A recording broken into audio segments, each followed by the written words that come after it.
Welcome to Race Sensation. I'm your host, Dan, and today I'm going to be looking at some magazines that had come out in an attempt to make the reading of manga more like the experience that the Japanese reader would have.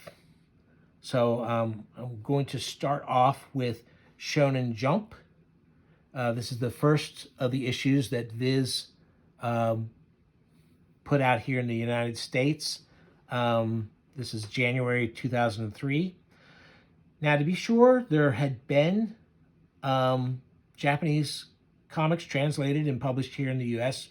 for a good while before this. None of them were having really great success. I mean, the first time Lone Wolf and Cub, they tried to serialize that. It didn't last long enough and was canceled long before they got to the end of the manga. And, I really enjoyed some of the things like Kamui and Lum and some of the other titles, Mai, the Psychic Girl, Crying Freeman. But they didn't, now, Mai had a set cutoff and it made it to the end of it. And Kamui made it to the end of one storyline at least. But the others were all canceled too soon. And again, there were plenty of them. So they tried to look and say, how can we get this product, these comics, to an American audience that seems, because, Dragon Ball Z was, the comic was a big hit. There were Yu-Gi-Oh, the cards and the show were a big hit. I don't know that One Piece was out yet at the time, but that was the big one that was going on in Japan at the time. So how do we get these to the American readers in a way that kind of mirrors what they were doing in Japan? So a title like Shonen Jump. Now this looks like a nice fat book. It's 289 pages or something like that. But the Japanese version of this would be twice that size. But the cost of printing these up here in the U.S. was probably prohibitive. Doing it that size just would not work over here. They realized that, so they cut it down some. And they tried and packed it with all the big ones to get the kids going on. I don't know really how many issues this lasted. Not a long time, though. Now, I wasn't interested in any of these comics at the time. I bought it because I was just interested in the idea of manga. And so this was really interesting to me. I bought this first issue. They've got this color supplement here. They do an interview with the artist behind Dragon Ball and Dragon Ball Z. And there's I guess this is supposed to be like a pinup gallery of the Yu-Gi-Oh thing, and there's a color page there. It's kind of like the in the Japanese comics, they would sometimes have a couple pages of color for the big manga of the time that would lead into the usual black and white. And then it goes into the black and white comics. Oh, and I should put out that a lot of the Japanese comics that were being printed here in the U.S., they had been cut up and flipped and everything so that they read like an American comic.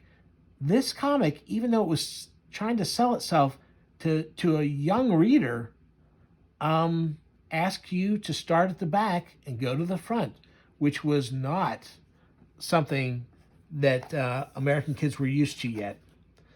But they did it. They went for it. So like I said, these aren't the things I want. Now this helping of Yu-Gi-Oh is more than they would have gotten in Japan at the time in one issue. They know that the American audience is probably, that's as much as would have been in an average American comic there. And this is the Dragon Ball Z comic. And again, it's a big heaping helping. And then there's the sand, what was it called? It was Sandland, which was a new one.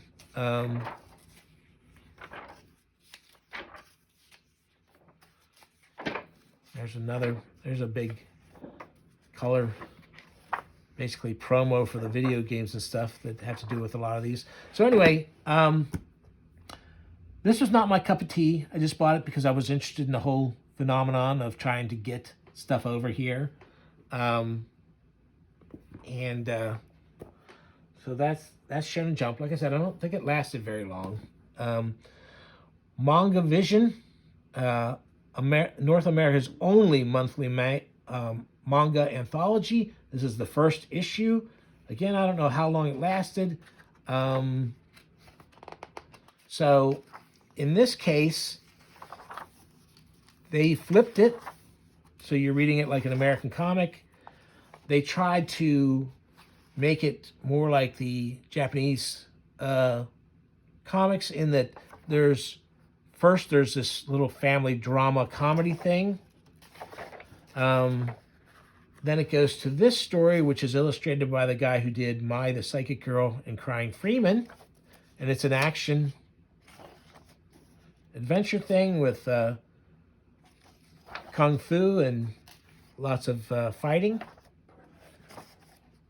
And then, and again, they devote more pages to the comic than they would get in the Japanese one. And then there's this one, which is a fantasy. You see the demon there. Demon has chosen this young woman to have its baby. Shenanigans ensue. And there, I believe that's supposed to be coming out of her right at that moment. So I only got that one issue of that. Wasn't that impressed with any of them. Now this is one, and I have more issues of this around. It's called Pulp Manga for Grown-Ups. This was the first issue. It's got banana fish in it, for one thing. And again, it's flipped. So you're reading it like an American comic. This is that same artist again who did Crying Freeman. There's a little bit of nudity in there. And it's got a pretty interesting mix of stuff. Comedy, there's a little nudity there for you.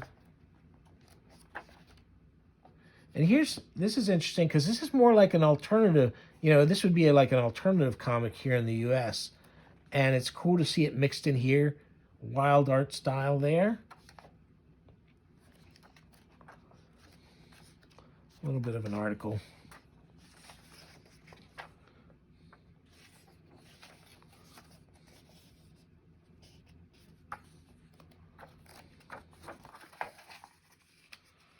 And I don't know if this was finished off here or not. I think some of these things they might have yeah.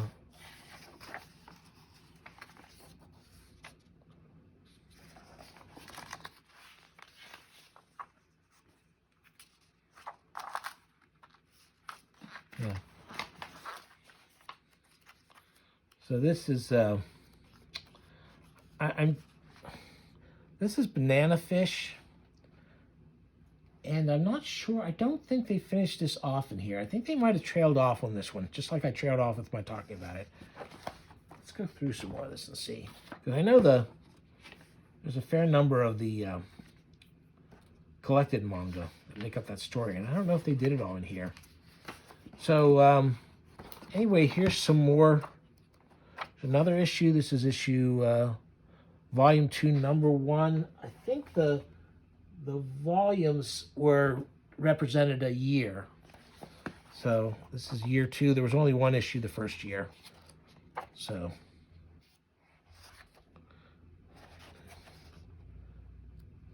Again, a little more nudity than they would probably have in most American comics. There's Banana Fish again. And more about the guy who did Crying Freeman. And he does like his nudity. He likes his sex scenes. Oh, that's a cool image. So this was more my style. So I bought more of this one. Although I've only got 4 issues here, so but this ran for a while. I can't remember how many issues they were putting out. Now here in this, some of these later issues, they start having reviews of other companies' mangas they were releasing. Like there's this is the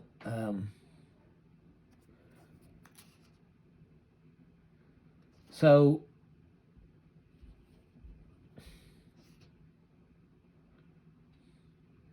we've got the Lone Wolf and Cub, Akira. That's yeah. So this is the black and white versions. It's not the Marvel colorized version. And this magazine is where I first saw Junji Ito. So here's the spiral. And of course, I love Junji Ito. And he's since become really, really popular. You would have thought with Junji Ito in it, this magazine might have been more popular. But I don't know that it ever made it big. So anyway. And, well, I guess it is. There's still Banana Fish in here. For some reason, I was thinking that Banana Fish hadn't been finished. But maybe it had.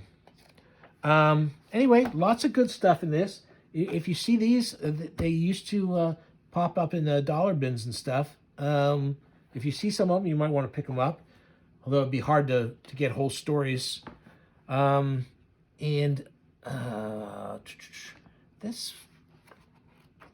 This one, for some reason, has really aged poorly. So there's a lot more...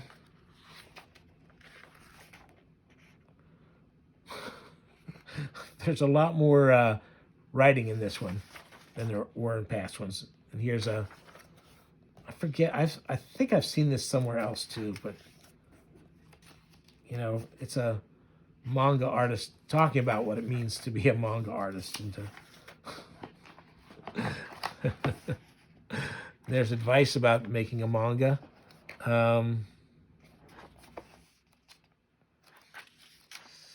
So you see, this is there's more Junji Ito.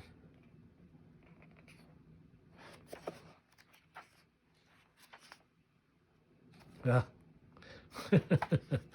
Yeah, there's a lot of Junji Ito in this one. There's more Banana Fish. Maybe it's just because the magazine finally ended. Oh, and I like this art too. See, this is really out of the ordinary. I wish there was somebody still doing these really weird looking manga.